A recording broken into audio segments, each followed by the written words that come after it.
Hello दोस्तों, स्वागत है आपका आपके अपने YouTube चैनल पर। आज हम आप सभी लोग के लिए एक ललही सोहर गीत लाए हैं। अगर आप हमारे चैनल पर नए हैं तो प्लीज़ हमारे चैनल को सब्सक्राइब कर लें, गाने को लाइक और शेयर करें, इस गीत को पूरा सुनें और कमेंट में ज़रूर बताएं कि ये गीत आपको कैसा लगा।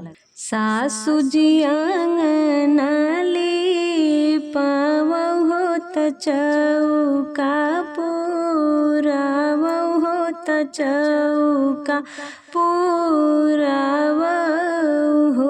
मोरी सासु करबै ललही के बरतिया हो कि पोखरा खानावौ हो कि पोखरा खानावौ हो।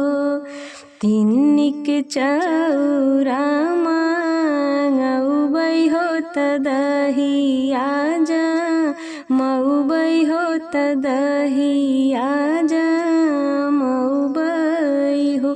मोरी सासु महुआ कपतिया तोड़ावौ हो त फूलवा मांगावौ हो त फूलवा मांगावौ हो।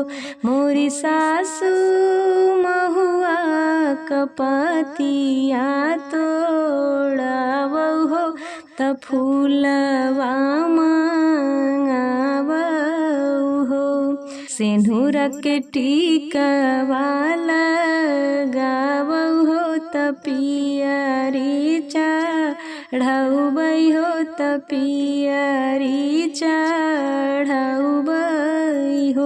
मोरी सासु मंगबै मन के मंगनवा हो त ललना खेलौबै हो त ललना खेलौबै हो।